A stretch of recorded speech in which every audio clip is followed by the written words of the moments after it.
जय हिंद साथियों, नमस्कार, आदाब, खुशामदीद। मैं बहुआयामी दल से डॉक्टर के अमामिश लखनऊ से विपक्ष की भूमिका में बात कर रहे हैं। मैं बात करना चाहता हूं, हाल ही में केंद्र सरकार की तरफ से, गृह मंत्रालय की तरफ से देशभक्ति का हवाला देते हुए जो वंदे मातरम राष्ट्रीय गीत है, उसको जो है अनिवार्य प्रतिबद्धता के साथ किया गया है।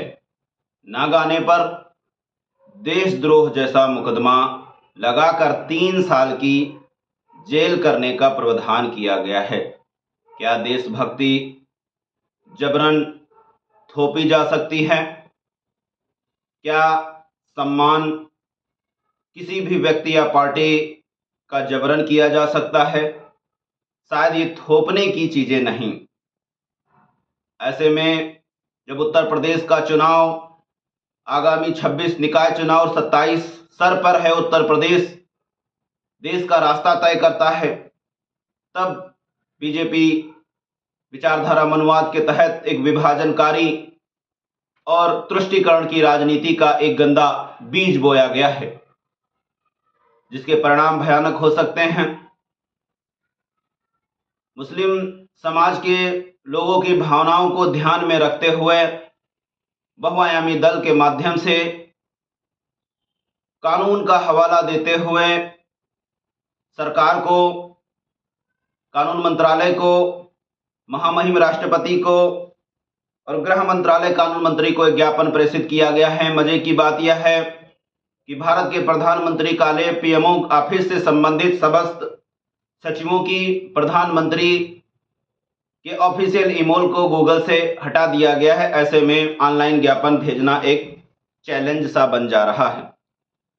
बहुआयामी दल वंदे मातरम की अनिवार्यता के विरुद्ध संवैधानिक एवं कानूनी तथ्यों पर आधारित विरोध को लेकर एक ऑनलाइन और ऑफलाइन ज्ञापन प्रेषित कर रहा है, जिसको हम आपके समक्ष रखना चाहेंगे। निवेदन है कि आप अपनी प्रतिक्रिया दे सकते हैं। आदरणीय महोदय महोदया, हम पार्टी के पदाधिकारीगण इस विज्ञापन के माध्यम से आपका ध्यान अत्यंत पूर्ण विषय की ओर आकर्षित कराना चाहते हैं। हम सभी भारतीय मुस्लिम देश के गौरव और अखंडता का पूर्ण सम्मान करते हैं और राष्ट्र के प्रति अपनी निष्ठा में किसी भी प्रकार का संदेह नहीं रखते हैं। भारत एक बहुसांस्कृतिक देश है। यहाँ देशभक्ति को किसी एक विशेष गीत के गायन से जोड़ना उचित नहीं। मुस्लिम समुदाय ने सदैव राष्ट्र निर्माण में योगदान दिया है और वह राष्ट्रगान जनगण मन में पूर्ण सम्मान रखता है। परंतु हाल ही में जनवरी 2026 गृह मंत्रालय एमएचए ने वंदे मातरम का पूर्ण गायन अनिवार्य कर दिया है, जिसको लेकर मुस्लिम समुदाय में कुछ धार्मिक और संवैधानिक चिंताएं बढ़ती जा रही हैं, जिन्हें हम यहां स्पष्ट करना चाहते हैं। धार्मिक मान्यता इस्लाम के मूल सिद्धांतों तौहीद के अनुसार मुस्लिम केवल अल्लाह एक ईश्वर की इबादत या वंदना कर सकते हैं। वंदे मातरम के कुछ अंश में मातृभूमि की वंदना देवी देवताओं दुर्गा पूजा के रूप में की गई है, जो हमारी धार्मिक मान्यताओं के विरुद्ध है। हमें संवैधानिक अधिकार है। भारतीय संविधान का अनुच्छेद 25 प्रत्येक नागरिक को अपने धर्म को मानने और उसके अनुसार आचरण करने की पूर्ण स्वतंत्रता देता है। साथ ही अनुच्छेद 19(1)(a) के तहत अभिव्यक्ति की स्वतंत्रता में चुप रहने का अधिकार भी शामिल है।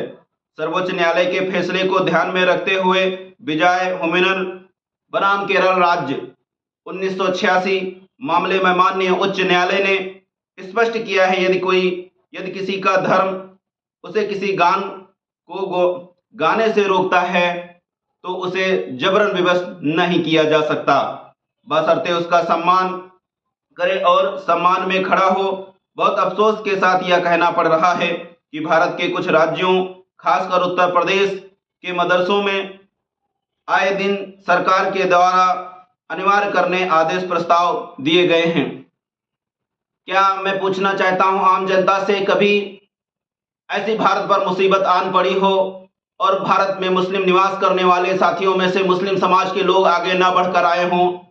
क्या देशभक्ति वंदे मातरम से साबित की जाएगी? क्या यह सरकार का पैरामीटर है? ध्यान में रखते हुए बहुआयामी दल के माध्यम से सरकार से कुछ मांग की जा रही है।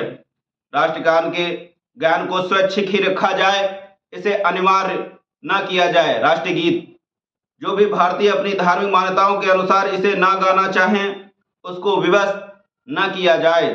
धार्मिक अल्पसंख्यकों को उनकी आस्था के विरुद्ध किसी भी गतिविधि के लिए बाध्य न किया जाए।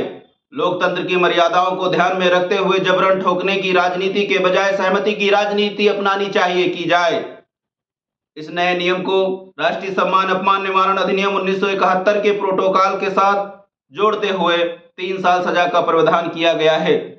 इस हेतु दंडात्मक कार्रवाई जो की जा रही है उस पर रोक लगाई जाए, अन्यथा यह कोई धमकी नहीं है, सोचने समझने की बात है कि जिस तरीके से अंग्रेज अपनी दलाली कराने के लिए, अपनी हजूरी गुलामी कराने के लिए नए नए समय समय पर प्रस्ताव लाती रही है और उसका परिणाम देश ने 1947 भारत की आज विभाजन का परिणाम देखा। साथ ये वही बीज नफरतवादी बोए जा रहे हैं। ये सब उन शैक्षिक पढ़ा लिखे युवाओं की जिम्मेवारी है कि ऐसी विभाजनकारी रणनीतियों पर प्रतिबंध लगाने का काम करें। आइए मिलकर बहुआयामी परिवार का साथ दें, जो शिक्षा तकनीकी अनुसंधान के क्षेत्र में बेहतर कार्य कर रही है। धर्म की राजनीति, जातिवाद, क्षेत्रवाद, परिवारवाद की राजनीति को दरकिनार करके आगे बढ़ने की जरूरत है। नमस्कार, जय हिंद, इंकलाब जिंदाबाद, सत्यमेव जयते।